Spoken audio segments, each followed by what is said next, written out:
안녕하세요. 인생을 바꾸는 관점입니다. 오늘은 남편이 세상을 떠나자 갑작스레 태도가 돌변해 자신에게 집에 다신 찾아오지 말고 인연을 끊자고 했던 아들과 며느리에게 인생의 쓴맛을 제대로 보여주신 윤경자님의 사연입니다. 참, 사람 마음은 왜 이렇게 알기 힘든 걸까요? 또, 왜 당하는 사람만 계속 당하게 되는 걸까요? 과연 왜 아들과 며느리는 어머니에게 인연을 끊자고 했는지, 윤경자님은 그 고난을 어떻게 이겨내셨을지 지금 바로 들어보시죠. 안녕하세요. 올해로 70살이 된 윤경자라고 합니다. 삶은 즐겁다. 죽음은 평화롭다. 골칫거리는 바로 그 중간 과정이다.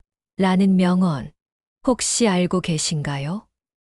인생을 살아가는 것은 즐겁고 삶의 소풍을 끝마치고 돌아가는 순간은 더할 나위 없이 평화롭지만 그 사이에서 일어나는 일들을 견디는 것은 참 힘들다는 말인데요. 저는 인생을 살면서 힘들다는 감정을 느낀 적이 그리 많지는 않지만 딱 하나, 며느리가 저희 집에 가족으로 들어온 이후부터는 정말 힘들다는 소리를 달고 살지 않은 적이 없었어요.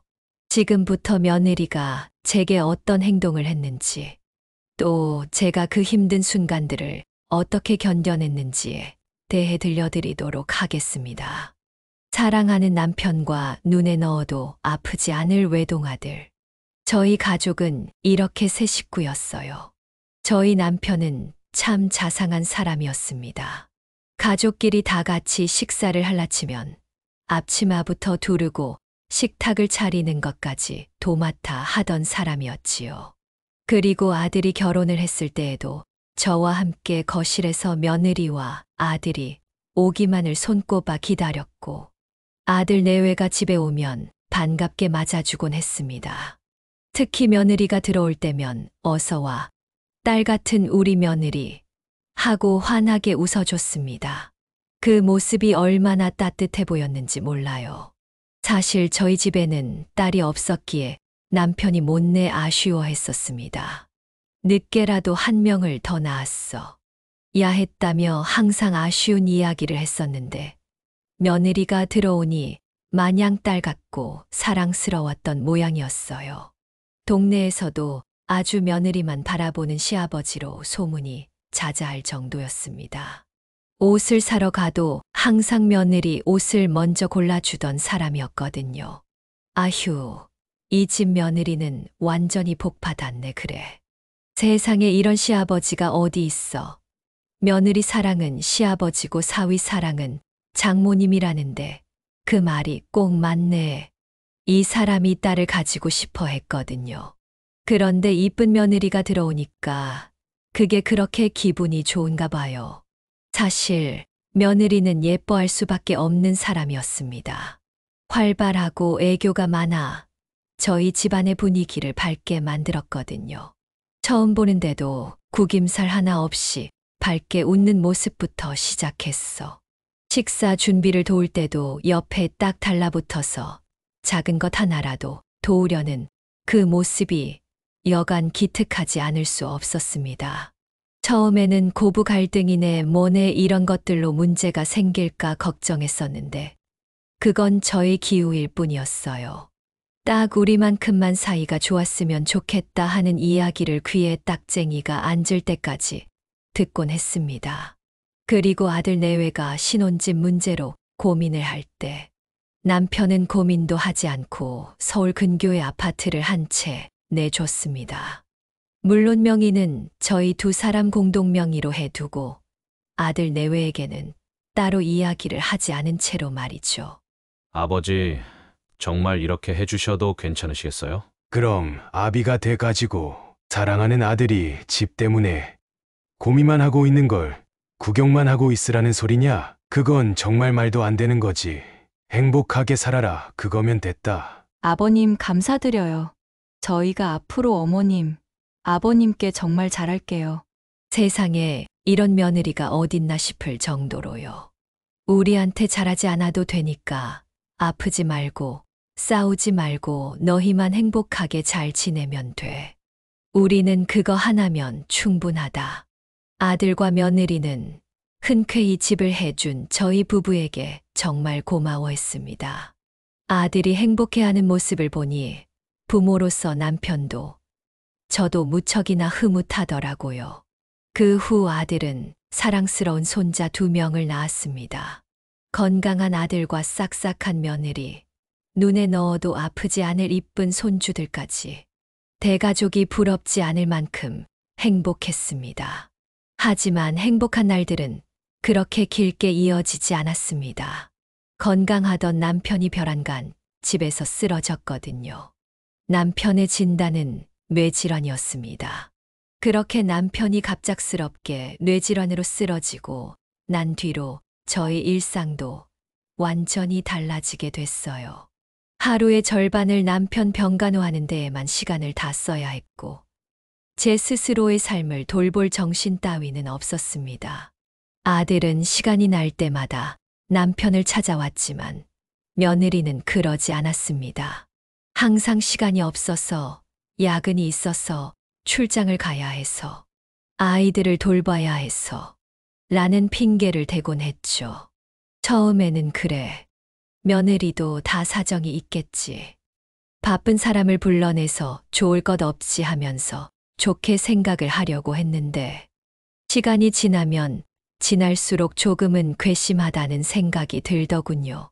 시아버지가 잘해준 걸 생각한다면 그래도 일주일에 한 번은 얼굴을 비출 법도 한데, 며느리는 그조차 하지 않았습니다.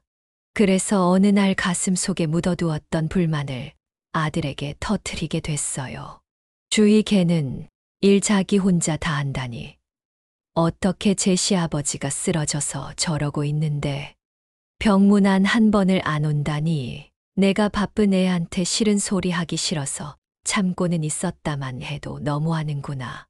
일주일에 딱 한 번 얼굴 잠깐 비출 시간도 없다니. 아이 어머니 이해 좀 해주세요. 지금이 제일 바쁜 시기라 그래요. 애들도 한창 엄마 손이 필요한 시기이기도 하고요. 워킹맘이 그렇게 쉬운 게 아니라는 거 어머니도 잘 알고 계시잖아요. 그래, 알지. 그렇지만 세상에 걔 혼자 일하면서 애 키우는 줄 알아? 다른 사람들도 다 애 키우면서 일하고. 그래, 그 바쁜 시간을 쪼개서 찾아오는 게 마음이고 정성이야.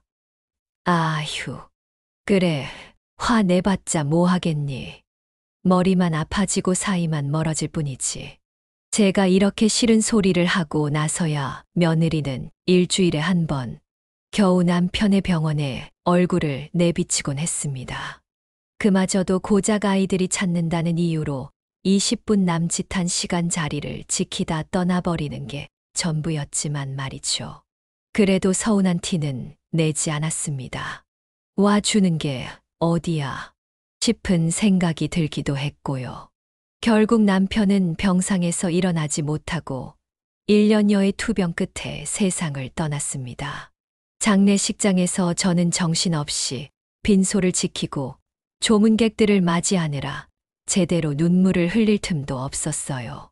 서 있으면 새로운 조문객이 와서 인사를 하고 같이 밥을 먹고 이야기를 나누고 혼자 우울에 빠질 틈 없이 바빴습니다. 그런데 며느리는 그렇게 바쁜 와중에 시종일관 핸드폰을 만지작거리거나 뒤에 별도로 마련되어 있는 방에 들어가서 혼자 시간을 보내는 등 개인 행동을 하더군요. 찾아오는 조문객들에게는 별도로 인사도 하지 않고 말입니다. 그렇게 조문객들이 하나둘 떠나간 뒤 저는 간신히 숨을 돌렸습니다. 그래도 우리 남편이 살아생전 외로운 사람만은 아니었다는 걸 새삼 체감했지요. 그런데 그때 며느리가 저를 살짝 불렀습니다. 저는 당연히 어머님 고생 많으셨어요. 제가 많이 도와드리지 못해서 죄송해요. 같은 이야기를 하려나 싶었어요. 하지만 며느리 입에서 나온 말은 제가 상상도 하지 못했던 말이었습니다. 어머님 이런 말씀 드리는 거 정말 죄송하지만 이제 장례 끝나고 나면 어머님을 자주 못 찾아뵐 것 같아요. 뭐, 갑자기 그게 무슨 소리야? 너 무슨 일 있니? 아니요, 그런 건 아닌데. 아버님도 돌아가셨겠다. 이제 뭐 의무적으로 찾아뵈야 할 이유도 없을 것 같고, 저도 남편도 정신없이 바쁘고 해서요. 제 말 무슨 말인지 이해하셨죠? 며느리 입에서 그 말이 나오는 순간 제 머릿속이 텅 비어버리는 것 같았습니다. 아직 남편이 세상을 뜬 지 며칠 되지도 않았는데 어떻게 이런 말을 할 수 있을까 싶었죠. 며느리는 제 표정을 살피지도 않고서 자리를 훌렁 떠나 버렸습니다. 저는 홀로 빈소 한 구석에 남아 남편의 영정 사진을 바라보았습니다. 대체 이게 무슨 일인가 싶었고, 대체 뭘 그렇게 잘못한 걸까? 스스로 계속 생각하면서 복받치는 울음을 억누르느라 한참 동안 입술을 씹고 또 씹었습니다. 이 상황이 현실인지 악몽인지 구분이 되지 않을 정도로 혼란스러웠어요. 그날 이후 장례를 치르고 집에 돌아와서도 며칠 동안 멍하니 지냈습니다. 식탁 위에 남편의 사진을 올려두고 한참 동안 쳐다보며 중얼거렸습니다. 여보, 나는 할 만큼 했다고 생각하는데 대체 일이 왜 이렇게 된 걸까? 내가 뭘 어떻게 해야 하는 걸까? 당신이 옆에 있었다면 내 손을 잡아주면서 뭐라도 말해줬을 텐데. 나 이제 어떡하지, 여보? 이렇게 넋두리를 해봐도 돌아오는 대답은 아무것도 없었습니다. 저는 그 와중에도 혹시나 아들이 중간에서 해명을 해주거나 사과라도 해주지 않을까 기대했지만 아들에게서도 며느리에게서도 전화 한 통 오지 않았습니다. 그래도 이대로 있으면 안 된다고 생각했어요. 인간적으로 며느리와 시어머니의 사이가 완전히 끊어진다는 건 있을 수 없는 일이라 생각했습니다. 그래서 제가 먼저 조심스레 안부 전화를 걸어봐도 며느리는 전화 한 통 제대로 받지 않았습니다. 전화를 걸면 거절 버튼을 누른 뒤 무슨 일이냐 문자로 얘기하라는 답장만 할 뿐이었죠. 그러던 중 남편의 장례 이후 친척들이 처음으로 모이는 가족 행사가 잡혔습니다. 남편이 살아있을 때는 아들 부부 역시 빠짐없이 참석하곤 해서 저도 당연히 아들과 며느리를 볼 수 있을 거라 생각했지요. 그래서 아들에게 전화를 걸어 날짜와 장소를 알려줬는데 아들은 예상과는 달리 애매한 대답을 늘어놓았습니다. 어머니, 저희 그날 못 갈 수도 있을 것 같아요. 뭐, 그게 무슨 소리야. 아버지 장례 이후에 처음으로 집안 식구들끼리 모이는 건데 당연히 너희도 와서 얼굴을 비춰야지. 그게 저희가 미리 잡아놓은 일정이 좀 있어서요. 아마 야근을 하게 될지도 모르고 아무튼 확실하게 대답을 드릴 수는 없을 것 같아서요. 나중에 정해지면 말씀드릴게요. 혹시나 며느리가 이렇게 이야기를 하라고 시킨 건가 싶어. 며느리에게 곧장 전화를 걸어보니 며느리에겐 연락조차 닿지 않았습니다. 이미 제 번호를 차단한 건지 계속해서 연결이 불가능한 번호라는 안내음만 들려왔습니다. 참 허탈하더군요. 저에 대한 개인적인 감정이 있는 건 알겠다만 가족들끼리 다 같이 모이는 자리임에도 이렇게 피하려고 하니 머리가 아팠습니다. 그런데 예상 밖의 일이 일어났습니다. 가족 모임을 하는 날 모두가 저희 집으로 모였는데 아들과 며느리도 같이 찾아온 겁니다. 어머나, 너희 시간이 안 된다고 하더니 어떻게 잘 맞았나 보네. 네, 그래도 아버지 돌아가시고 처음으로 다 같이 모이는 자리인데 빠지면 안 되지 싶어서 왔어요. 그래, 잘 왔어. 어서 앉아라. 저는 오늘이 기회라고 생각했습니다. 오늘이야말로 이 갈등을 제대로 풀어야겠다 싶었죠. 그런데 제가 다가가면 며느리는 구석으로 슬쩍 자리를 옮기고 아들은 난처한 듯 시선을 피했습니다. 이를 지켜보던 몇몇 친척은 저를 조심스럽게 불러 귓속말로 며느리가 왜 저러느냐고, 혹시 무슨 일이 있느냐고 물었습니다. 저도 이유를 알 수 없으니 고개를 저을 수밖에 없었지요. 그리고 집안 모임이 끝난 후 집을 나서려는 며느리와 아들을 붙잡고서 물었습니다. 너희 솔직하게 말해봐라. 나한테 대체 무슨 불만이 있어서 이러는 거냐? 뭔가 마음에 안 드는 게 있으면 안 드는 게 있다고 말을 해야 내가 뭘 고치던 말던 할 거 아니냐? 아니, 그런 거 아니에요, 어머니. 어머니가 뭘 잘못하신 게 있다고 그러세요. 그럼 나한테 이러는 이유가 대체 뭔데? 잘 지내다가 아버지 돌아가시고 나자마자 찾아오지 않겠다고 말하는 이유가 뭐냐고. 오늘 너희 고모가 나한테 물어보더라. 너희랑 무슨 일 있었냐고. 그냥 저희 두 사람 다 요즘 많이 바빠지기도 했고 정신도 없고 이해 좀 해주세요, 어머니. 저희가 이유 없이 이러겠어요? 어머니가 이러시는 게 저희한텐 더 불편한 일이에요. 맞아요, 어머님. 제가 괜히 어머님께 그런 말씀을 드린 게 아닌데, 나중에 저희가 숨통 좀 트이면 그때 알아서 찾아뵙기도 하고 연락도 드리고 할 거예요. 어머님이랑 아예 안 보겠단 소리가 아니었다고요. 기가 막히고 코가 막히고 어이가 없었습니다. 뻔뻔한 표정으로 아무렇지 않게 이야기를 하는 며느리는 제 말문을 턱 막히게 만들었어요. 이런 상황에서 아들마저도 며느리 편에 서기 시작했습니다. 처음에는 그나마 아들이랑 전화 통화라도 길게 했었는데 어느 순간부터 바쁘다는 말이 먼저 튀어나왔고 주말에 얼굴을 한번 보자고 해도 며느리랑 상의를 해보겠다는 어이없는 대답이 돌아왔습니다. 아들과 엄마가 만나는데 며느리의 허락이 필요하다는 게 말이 안 되지 않나요? 그마저도 나중엔 연락도 거의 되지 않았습니다. 결국 참다 못해 제가 직접 아들 집 근처로 찾아갔습니다. 근처 카페에라도 불러내서 속마음을 들어보고 싶었거든요. 그런데 어렵게 만난 아들은 불편한 표정으로 제게 이렇게 말했습니다. 어머니, 전에도 말씀드렸지만 이제 저희도 저희만의 일상이라는 게 있어요. 아버지가 살아계셨을 땐 그래도 저희가 아버지께 받은 게 있으니까 당연히 찾아뵙는 게 당연하다고 생각하고 바빠도 시간을 내가면서 찾아뵙지만 이제는 아니잖아요. 네 말대로라면 나는 너희한테 해준 게 아무것도 없다는 거냐? 그건 아니지만 아무튼 상황이 예전이랑은 다르니까 저희도 어머니만 마냥 챙길 수만은 없다는 이야기예요. 이제 저희 각자의 일상을 살아가는 게 좋을 것 같아요. 어머니도 어머니 인생 따로 챙기면서 사셔야죠. 그 말이 제 가슴을 후벼 파듯 아프게 찔렀습니다. 그날 이후 결국 저는 아들과도 자연스럽게 멀어졌습니다. 어떤 날은 문득 휴대폰을 들여다보며 혹시 아들이나 며느리가 먼저 연락을 하지 않을까 하는 기대를 해봤지만 휴대폰 화면은 늘 조용했습니다. 한 번은 손주가 보고 싶어서 연락을 했었는데도 못 본 척 무시를 하다가 늦은 밤에서야 연락을 이제 봤다고 답장을 하더군요. 처음에는 막연한 의문이 들었습니다.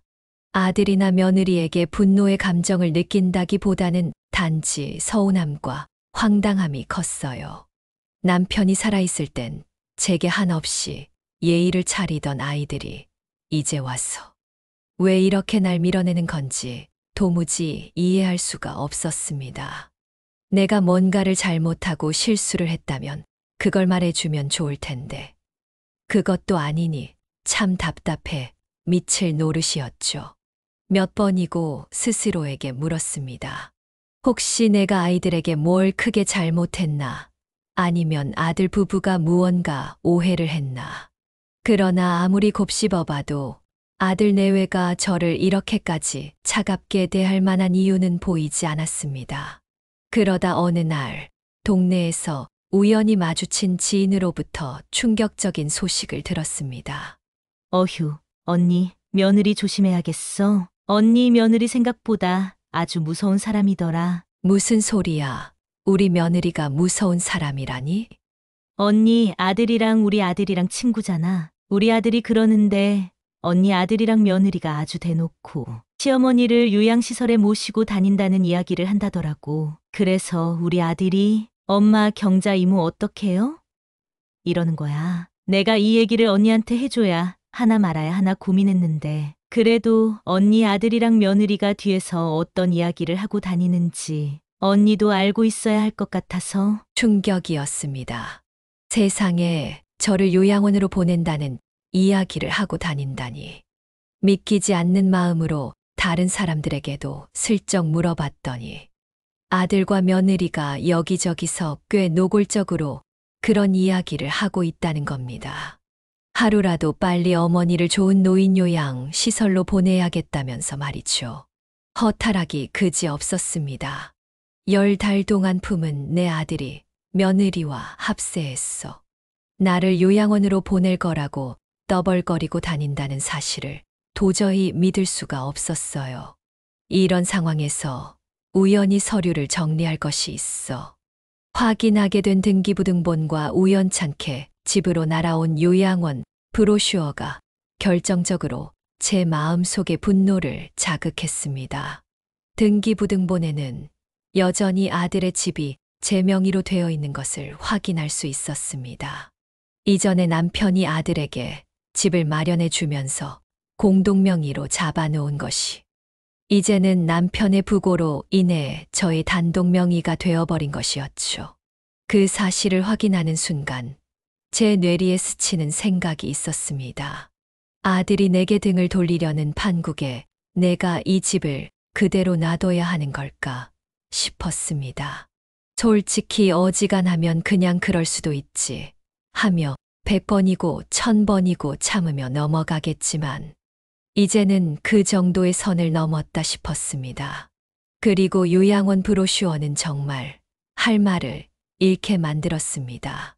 사지육신 멀쩡하고 정신도 맑은 제게 뜬금없이 요양원에 들어가라는 건 그 생각이 든 후부터 저는 지인들에게 저의 상황을 이야기하며 조언을 구하기 시작했습니다. 도저히 제 스스로는 해결을 할 수 있는 용기가 나지 않았기 때문에 주변 사람들의 진심 어린 그리고 따끔한 조언이 필요했어요. 그런데 제 이야기를 잠자코 듣고 있던 지인이 제게 이런 이야기를 하는 겁니다. 형님, 그 집 형님 명의라고 하지 않았어요? 그러면 형님이 마음대로 하실 수도 있어요. 아들이랑 며느리가 나를 요양원으로 보내려고 하는데 굳이 내가 참아줘야 할 이유는 없잖아요. 안 그래요? 그 한마디가 제게는 충격 요법처럼 다가왔습니다. 생각해보니 제가 집을 아들 부부에게 넘어가도록 서류를 다 정리해 준 적은 없었습니다. 남편의 몫을 제외한 나머지 지분은 고스란히 제게 귀속될 터이고 그것도 아들 부부가 승계나 상속 절차를 마친 게 아니니 사실상 그 집에 대한 권리는 아직 제가 쥐고 있는 셈이었습니다. 그 즈음부터 머릿속에는 여러 가지 생각이 교차했습니다. 정말 법적인 절차를 통해서 아들과 며느리가 살고 있는 집을 빼앗아 올 수 있지 않을까 하는 고민이 들었지요. 남편을 잃은 뒤 아들과 며느리가 나를 철저히 내치고 요양원에나 보낼 궁리까지 하는데 내가 굳이 이 집을 줘야 할 이유가 있을까 싶은 마음이 들었습니다. 차라리 아예 집을 처분해버리면 그들이 사는 보금자리 자체가 사라져버릴 텐데 말입니다. 그러나 막상 그런 생각을 떠올리면 내가 정말 이런 행동까지 해야 하나 하고 망설여지기도 했습니다. 그래도 부모 자식 관계니 이렇게까지 피 튀기는 싸움을 할 필요가 있을까 싶었죠. 하지만 며느리 쪽에서 한 짓들을 떠올리면 마음속 분노가 또 들끓곤 했습니다. 그리고 며칠 지나지 않아 며느리에게서 황당한 전화 한 통이 걸려왔습니다. 어머님 잘 지내고 계시죠? 다름이 아니라 얼마 전에 보낸 브로슈어 확인하셨나 싶어서요. 요양원 브로슈어 말이냐? 그래, 아주 잘 읽었다. 그런데 그걸 왜 우리 집으로 보낸 거냐? 에이, 왜냐니요. 어머님께 좋은 곳 보여드리고 싶어서 그랬죠. 요즘은 다들 편하게 노후 보내려고 요양원에 들어가는 추세래요. 어머님은 혼자 지내고 계시고 또 적적하실 테니까 저희가 좋은 곳에서 편하게 쉬시라고 보내드렸어요. 그거 어떠셨어요? 되게 좋죠?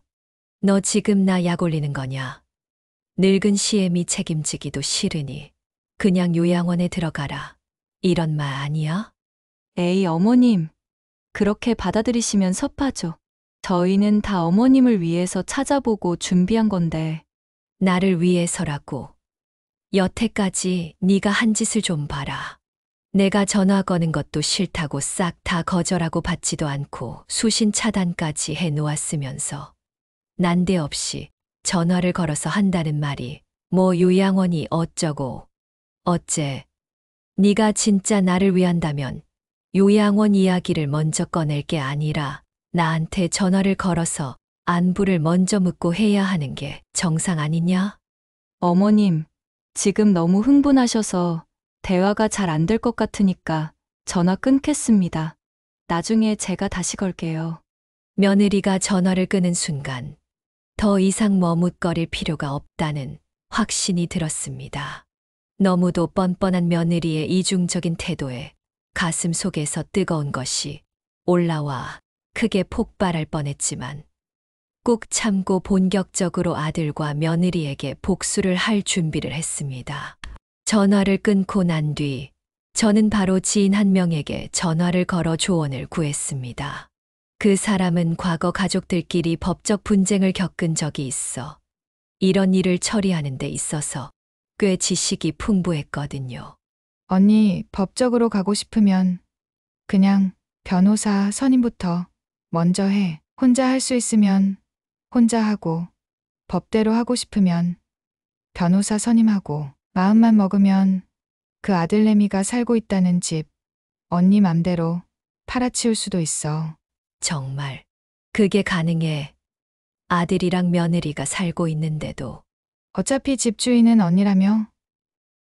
팔든 말든 그건 집주인 마음이지 안 그래? 그리고 만약에 집 팔았는데 못 나가겠다고 버티면 그냥 법으로 처리해 버리는 거야. 그 말을 듣자 마음이 더 단단해졌습니다. 결심이 선이 되려 이전과는 다르게 마음이 편안해지더군요. 남편이 살아있었다면 이런 극단적인 생각까지는 안 했겠지만 지금은 제가 홀로 이 상황을 헤쳐나가야 하기 때문에 최대한 독해져야만 했습니다. 아들 내외는 제가 편했으면 하는 명목으로 제 동의도 없이 저를 요양원에 넣으려는 계획을 세웠으니 저도 아들 내외의 동의를 구하지 않고 행동을 해도 되는 거 아니겠어요? 사실 이 모든 과정을 겪으며 느낀 점은 하나였습니다. 사람은 상황에 따라 정말 달라질 수 있다는 겁니다. 남편이 살아있을 때만 해도 아들과 며느리는 제게 무척이나 친절하게 대했었는데 남편이 세상을 떠나니 더 이상 저를 배려해 줄 이유가 없다고 판단했는지 노골적으로 등을 돌렸습니다. 믿었던 아들조차 등을 돌렸다는 사실이 저를 참 많이 지치게 만들었습니다. 독하게 마음을 먹기는 했지만 아직도 옛날 기억이 떠오르면 가슴이 미어지는 건 어쩔 수 없습니다. 어릴 적 아들이 달리다가 넘어지면서 무릎이 까져 울면서 제게 달려오던 모습. 처음으로 학교에 들어가던 날 손을 꼭 잡았던 순간이 떠오릅니다. 그렇게 해맑고 사랑스러웠던 든든한 아들이 이제는 제가 귀찮은 존재라며 밀어내고 며느리와 함께 요양원 이야기를 꺼낸다는 게 믿기지 않으면서도 한편으로는 받아들여야 하는 현실이다 싶어 씁쓸하기만 했어요. 그렇게 마음을 먹은 저는 우선 집이 어느 정도 시세인지를 알아보기 위해 부동산에 전화를 걸었습니다. 부동산 중개인은 아파트 이름을 듣자마자 상당히 관심을 보이기 시작했어요. 목소리가 싹 달라진 게 느껴지더군요. 아이고, 사장님. 그 아파트 요즘 집값이 많이 올랐어요. 급매로 내놓아도 금방 사겠다는 사람들이 줄을 설 겁니다. 정말요? 우리가 살 때는 그렇게 비싸게 주고 산 편이 아니었는데. 말도 마세요. 주변에 역세권 개발이다. 뭐다 해서 상가도 많이 생기고 음식점도 생기고 카페에 유치원에 아주 강남저리 가라입니다. 알겠어요. 알려줘서 감사합니다. 저는 전화를 끊고 한참을 고민했습니다. 정말 집을 내놓는다면 아들과 며느리는 어디로 가게 될까 생각이 들었고, 또 나중에 가서야 제 결정을 후회하면 어쩌지 하는 생각이 들기도 했어요. 하지만 지금 상황에서 더 이상 저희 선택에 미련을 두기엔 아들과 며느리가 저를 몰아붙이는 태도가 너무 가혹하다고 생각했습니다. 결국 저는 아들이 살고 있는 집을 매물로 내놓고 집을 사겠다는 사람이 있다면 조용히 계약을 진행하자고 결론을 내렸습니다. 어차피 집주인 명의는 제 이름으로 되어 있었기에 합법적으로 계약을 진행시킬 수 있었어요. 그리고 다음 날 직접 부동산 사무소를 찾아갔습니다. 어제 오후에 아파트 시세 때문에 전화했던 사람이에요. 집을 좀 내놓으려고요. 어머니, 좋은 결정을 하신 거예요. 제가 어제 말씀드렸지만 그 지역이 요즘 한창 개발을 하고 있고 상승세라 가격을 잘 받을 수 있을 겁니다. 오늘 당장 팔 거는 아니고 그냥 생각을 좀 해보려고요. 전화로 하는 것보다는 얼굴 보고 이야기 나누는 게 좋을 것 같아서. 자료를 좀 볼 수 있을까요? 물론이죠. 잠시만 기다리세요. 중개인은 신이 난 표정으로 여러 가지 서류들을 제게 보여주기 시작했습니다. 이 근처에는 어떤 것들이 들어섰고 또 나중에는 어떤 게 들어설 예정이며 이 지역을 노리는 사람들이 얼마나 있는지까지도 하나하나 세세히 알려주더라고요. 며칠 뒤 저는 마음의 준비를 단단히 마치고 해당 부동산에 전화를 걸어 매물을 공식적으로 내놓겠다고 알렸습니다.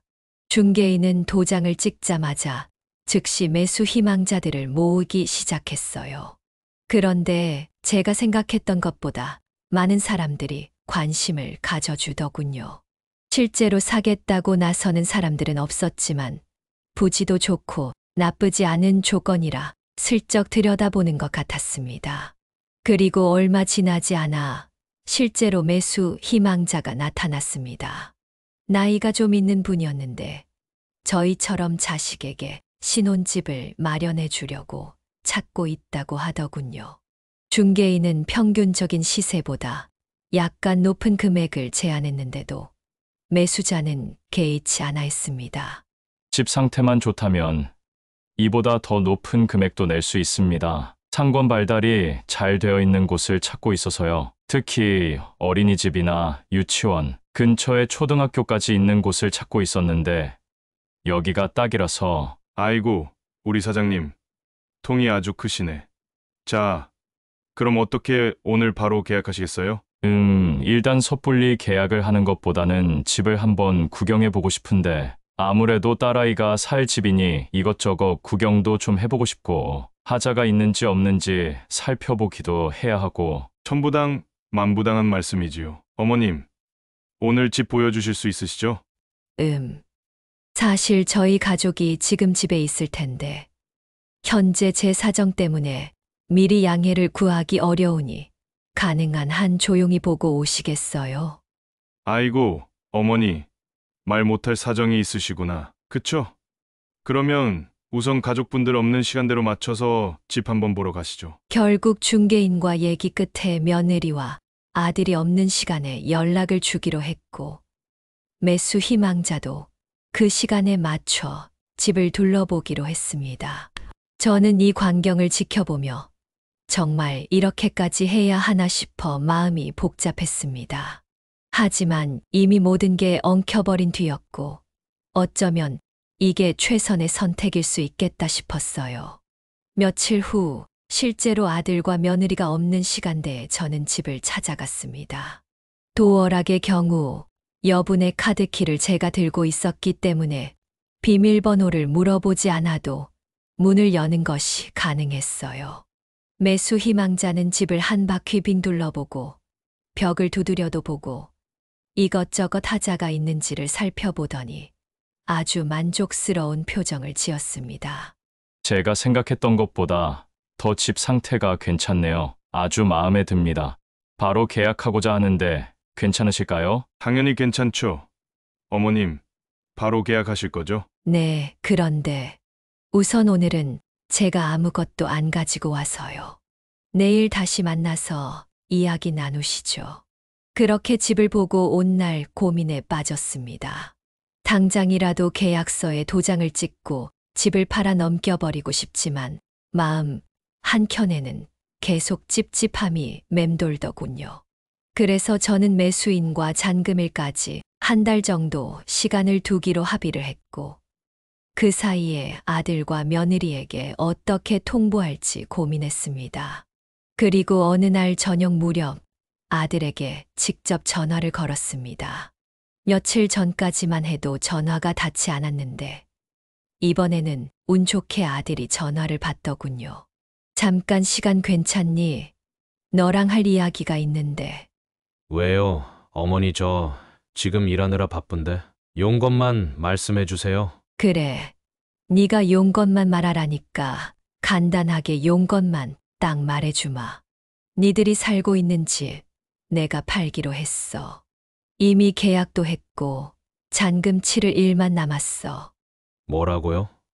어머니, 지금 농담하시는 거죠? 갑자기 집을 파신다니요? 지금 내가 너랑 농담 따먹기나 하자고 이렇게 이야기를 하는 것 같니? 한 달 뒤면 새 주인이 들어올 거니까 이사 준비나 해라. 어머니가 대체 무슨 권리로 집을 내놓으신다는 거예요? 말이 되는 소리를 좀 하세요. 무슨 권리로 너희들이 사는 집을 내놓느냐고. 너희 내일이라도 당장 등기 떼서 그 집 소유자가 누구인지 확인해 봐라. 내가 진짜 집을 사고 팔 수 있는 권리가 없는 사람인지 알게 될 거니까. 어머님, 잠깐만요. 지금 그 집에 살고 있는 건 저희예요. 그런데 저희가 살고 있는 집을 어머님 마음대로 팔아 넘기셨다고요? 이거 법적으로 처벌 가능한 건 알고 이러시는 거죠? 내가 내 집을 마음대로 팔아 넘기겠다는데 법적 처벌이라. 그래, 너희 하고 싶은 대로 해봐라. 나도 내가 하고 싶은 대로 해보려니까. 어머니, 정말 유치하게 왜 이러세요? 너희가 나랑 인연을 끊고 너희들 멋대로 내 동의도 없이 나를 요양원으로 보내겠다고 이야기하고 다니는 거 내가 모를 줄 알았니? 그때부터 나도 가만히 있을 생각 없었다. 어떤 식으로든 너희를 정신 차리게 해주고 싶었어. 그런데 내가 이런 결정을 내렸는데도 너희는 일말의 반성이나 내가 어떤 마음으로 이런 결정을 내렸는지는 궁금해하지 않고 무슨 짓이냐는 둥 법적인 처벌 어쩌고 저쩌고 떠들어대고 있으니 내가 할 말이 없다. 이만 전화 끊으마. 제가 이렇게 이야기를 하고 나서야 아들과 며느리는 심각성을 깨우친 것 같았습니다. 정말이지 최악이더군요. 그렇게 잠시 동안 침묵이 흘렀고 며느리가 다시 전화를 빼앗은 듯한 소리가 들렸습니다. 그리고 제게 구구절절 변명을 늘어놓더라고요. 대화로 풀고 싶다는 둥 본인들이 생각한 건 정말 그런 게 아니었는데 서운했다면 미안하다는 둥. 하지만 이제 와서 이런 식으로 이야기를 해봤자 달라지는 게 있을 이 만무했죠. 그래서 저는 더 이상 이야기를 나누지 않고 전화를 끊어버렸습니다. 전화를 끊고 나니 온몸에 힘이 빠져서 한동안 가만히 서 있을 수밖에 없었어요. 그래도 끙끙 앓았던 속마음에는 어느 정도 해소감이 생겼습니다. 물론 이 결정이 가족 관계를 완전히 파탄내는 일이라는 걸 알고 있었지만 이미 아들과 며느리도 저를 가족으로 대하지 않았으니 아무래도 상관없다 여겼습니다. 그날 이후 아들과 며느리는 저에게 여러 차례 전화를 시도했고 집에 직접 찾아오기도 했지만 저는 일부러 자리를 비우거나 전화도 받지 않았습니다. 과거에 제가 아들과 며느리에게 아무리 전화를 해도 받지 않던 모습을 그대로 돌려준 셈이랄까요. 중개인 쪽에서는 잔금 지급일이 다가오니 계약이 문제없이 진행 중인지 확인하려고 했고 저는 문제가 없다고만 짧게 답했습니다. 그리고 잔금을 치르는 날이 일주일 앞으로 다가왔을 즈음 아들은 제게 울먹이며 전화를 걸어왔어요. 어머니, 저희가 그동안 정말 많이 생각해 봤어요. 저희 결정이 다 틀렸어요. 그냥 저희는 저희 마음 편하자고 그런 결정을 내렸는데, 정작 어머니 생각은 전혀 안 하고 그런 결정을 내린 게 너무 후회되고 죄송해요. 정말 죄송해요, 어머니. 미안하다고. 이제 와서 내가 집을 판다고 이야기하니 울며 겨자 먹기로 나한테 사과하는 거잖아. 내가 모를 줄 알고? 아니에요, 진심이에요. 정말 진심을 담아 반성하고 또 반성하고 있어요. 저도 그렇고 아내도 그렇고 어머니 얼굴 보고 다시 한번 사과드리고 싶어요. 어머님, 제가 잘못했어요. 사실 친정부모님이 재정적으로 많이 힘들어서 어머님까지 챙길 여력이 안 되다 보니 그런 극단적인 생각을 한 거예요. 제가 정말 죄송해요. 며느리와 아들은 돌아가며 제게 사과를 했습니다. 만약 이전에 저였다면 죄송해요. 이 말에 흔들려 아들과 며느리의 사정을 이해하면서 넘어갔을지도 모릅니다. 그러나 이미 제 마음은 돌아설 대로 돌아서 있었습니다. 이미 버스가 떠난 뒤에 떠난 버스를 잡으러 가면 뭐 하나요? 버스는 정류장을 지나치면 아예 문을 열어주지 않는데 말입니다. 그 후로도 아들과 며느리는 제게 여러 번 연락을 시도했지만 저는 전화도 문자도 받지 않았습니다. 아들과 며느리를 완전히 남처럼 대하게 된 것이었죠. 제가 연락이 닿지 않으니 중개인에게도 따로 연락을 하는 것 같았습니다. 하지만 실질적인 집주인은 저였기 때문에 집을 팔겠노라는 저의 결정이 확고하다는 것을 알고 절망한 것 같았어요. 결국 변심 없이 잔금일이 다가왔습니다. 잔금일이라는 것을 깨달은 아들과 며느리는 저희 집 문 앞에서 무릎을 꿇고 잘못했다고 한참을 빌었지만 두 사람의 목소리는 이미 제 귀에 들어오지 않았습니다. 불과 얼마 전까지만 해도 두 사람은 저를 요양원에다가 쳐 넣으려고 했는데 지금 와서야 무릎을 꿇고 싹싹 빌면서 제 마음을 돌리려 한들 무슨 소용이겠습니까? 그리하여 어느 맑은 날 아침 부동산에서 아들과 며느리가 뛰어와 난리를 피우는 가운데 저는 매수자와 잔금 거래를 완료했습니다. 어머니 정말 너무하시는 거 아니에요. 적어도 저희가 집을 알아보고 이사를 갈 시간은 주셔야 하는 거 아니냐고요. 이렇게 집을 팔아버리시면 저희는 어디 가서 생활을 하라는 말씀이세요? 그것까지 내가 일일이 신경을 써줘야 하는 거냐? 내가 진작에 이야기했잖아. 집 팔 거니까 이사 갈 준비나 하라고. 너희 설마 내가 그렇게 이야기를 했는데도 그냥 하는 말이라고 생각한 거냐? 이렇게 자존심 다 내려놓고 싹싹 빌면 어머님께서 마음을 접어주실 줄 알았죠? 이렇게 끝까지 뜻 안 꺾으시고 집에서 내쫓으려고 하실 줄은 상상도 못했어요. 두고 보세요. 저희 이거 법대로 처리할 거예요. 아이고, 우리 아드님이랑 며느님 하시는 거 보니까 어머님이 왜 이렇게 굳게 마음을 먹으셨는지 알겠네. 가족끼리 이렇게 된 건 좀 안타까운 일이지만 어쨌든 그 집의 명의는 어머님 명의가 맞아서 법으로 처리한다고 해도 뭐 할 수 있는 게 아무것도 없어요. 아들과 며느리는 끝까지 자기들이 무엇을 잘못했는지에 대해서 전혀 인정하지 않는 듯 보였습니다. 아니, 그냥 인정하고 싶지 않았는지도 모르지요. 잔금이 제 통장에 입금되는 순간 온몸에 힘이 쑥 빠지는 것 같은 기분이 들었습니다. 한참 동안 몸에 긴장을 하고 있었는데 일이 해결되니 긴장이 풀리는 것 같았죠. 저는 집을 판 대금 중 일부를 제 노후 자금으로 남기고 나머지는 어떻게 운용할지 천천히 생각해 볼 생각이었습니다. 아들과 며느리는 이제 그 집에서 더 머무를 수 없었고 어디로든 이사를 가야 하는 상황에 처하고 말았습니다. 쉽게 말하면 자기들 무덤을 자기들이 스스로 판 꼴이 되어버리고 만 것이죠. 이렇게 모든 일들은 폭풍처럼 한순간에 지나갔습니다. 한때는 근심 걱정 같은 것 없이 행복하게 웃기만 하던 가족이 이제는 서로 언성을 높이면서 갈라서고 서로에게 씻기 힘든 상처를 남기게 됐다는 게 씁쓸하기만 합니다.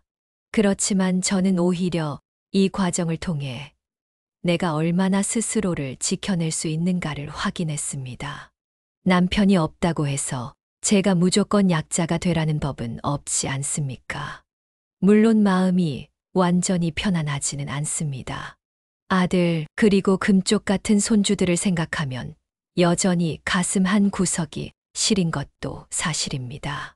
그래도 더 이상 이 갈등 속에서 저 자신을 희생시키며 눈물로 지내고 싶지는 않았기에 이러한 결정을 내리게 됐어요. 처음에는 후회를 할 줄 알았는데 그래도 막상 저지르고 나니 딱히 아무렇지 않네요. 그렇게 저는 집을 매각함으로써 모든 판도를 뒤집어 버렸습니다. 이제 아들과 며느리가 어디에서 어떻게 살든 그건 저랑은 전혀 상관없는 일입니다. 그러나 적어도 저를 요양원에 떠밀어 넣으려고 했던 아들과 며느리의 계획만큼은 제대로 어그러졌습니다. 이것이야말로 제가 할 수 있는 가장 확실하고도 극단적인 복수였지요. 앞으로 어떤 후폭풍이 밀려올지 몰라도 저는 흔들리지 않을 준비가 되어 있습니다. 어차피 가족이란 울타리가 이미 깨져버린 마당에 더 잃을 것도 없었으니까요.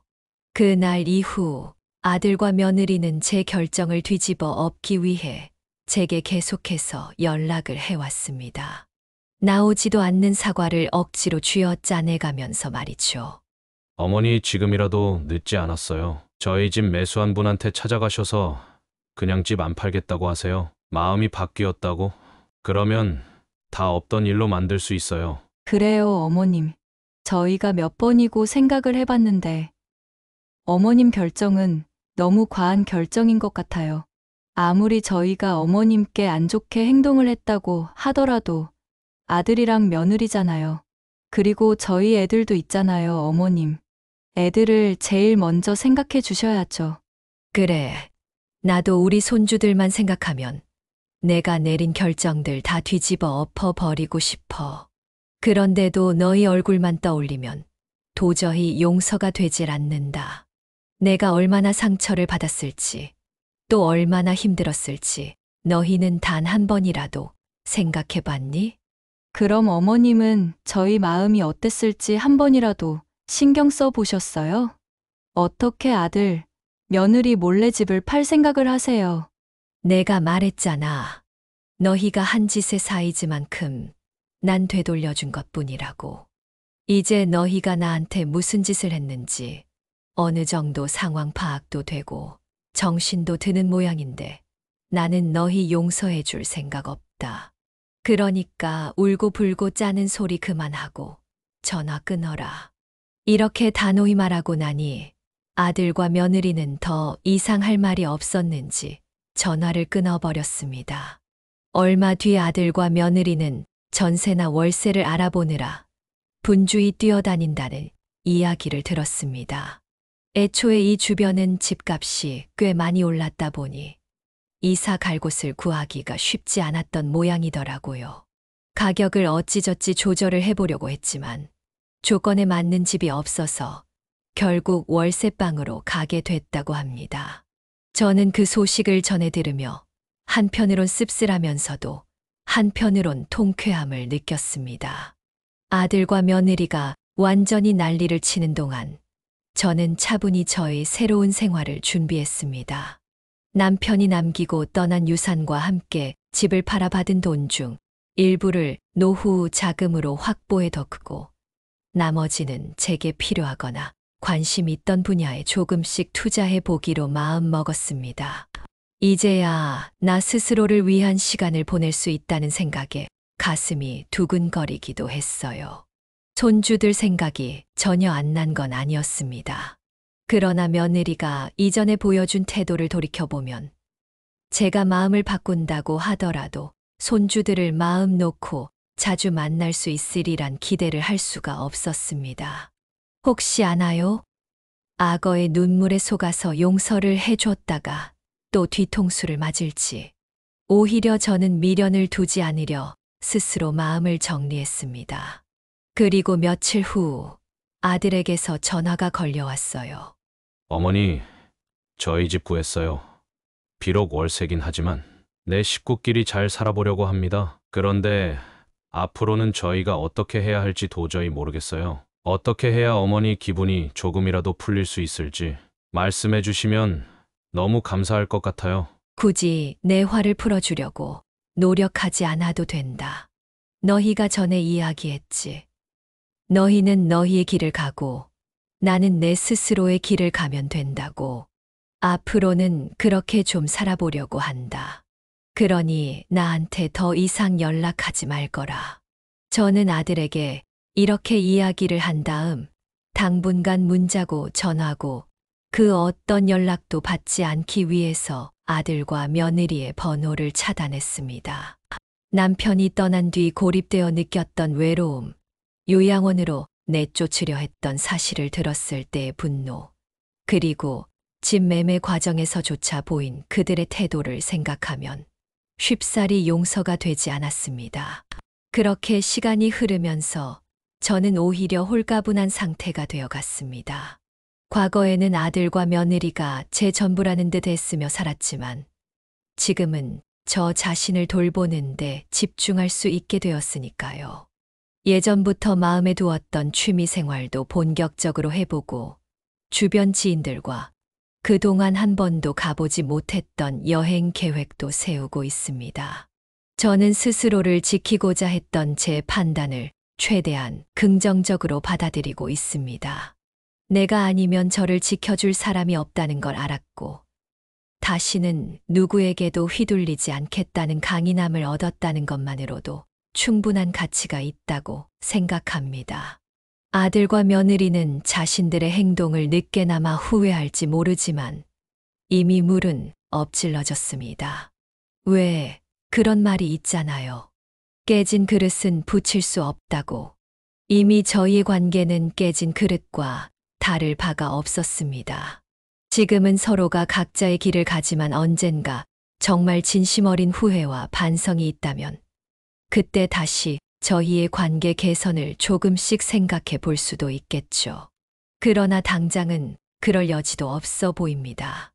아들과 며느리가 새로 구한 월세집이 좁네 어쩌네 투덜거린다는 이야기를 지인으로부터 전해 듣고도 저는 이제 아무 감정 없이 무덤덤할 뿐입니다. 한편으론 지금껏 너희를 위해 어떤 희생을 했는지 이제라도 깨닫길 바란다는 마음이 들 뿐이에요. 여러분, 가족이라고 해서 무조건 희생해야 한다는 건 옛말입니다. 서로 존중하고 사랑해야 비로소 가족이 되는 것이지. 일방적으로 누군가를 무시하거나 외면하면 결국 이렇게 파국을 불러올 수밖에 없다는 걸 이번 기회를 통해 확실히 깨닫게 됐습니다. 비록 여기까지 오는 데에 감정 낭비도 정말 많이 했고 힘들었지만 이제는 마음이 한결 가벼워졌습니다. 그리고 시간이 지나고 나서도 아들과 며느리가 마음을 고쳐먹지 않는다면 저희의 관계는 이대로 계속 유지될 겁니다. 뒤늦게나마 찾게 된 노년의 자유를 여러분들께서 진심으로 응원해 주셨으면 좋겠고 저희 선택이 잘못되지 않았다고 말씀해 주셨으면 좋겠습니다. 제 사연은 여기까지입니다. 끝까지 들어주셔서 진심으로 감사드립니다. 네, 오늘 이야기는 어떠셨나요? 오늘 이야기를 듣고 어떻게 생각하시는지 어머님, 아버님의 생각을 댓글로 공유해주세요. 저는 또 다른 사연으로 찾아뵙겠습니다. 좋아요, 구독, 알람 설정을 통해 앞으로도 따뜻한 정을 나눌 수 있게 함께해주세요. 어머님, 아버님의 삶의 지혜와 경험을 나눌 수 있는 통로가 되겠습니다. 오늘도 인생을 바꾸는 관점을 통해 사연을 들어주셔서 감사합니다.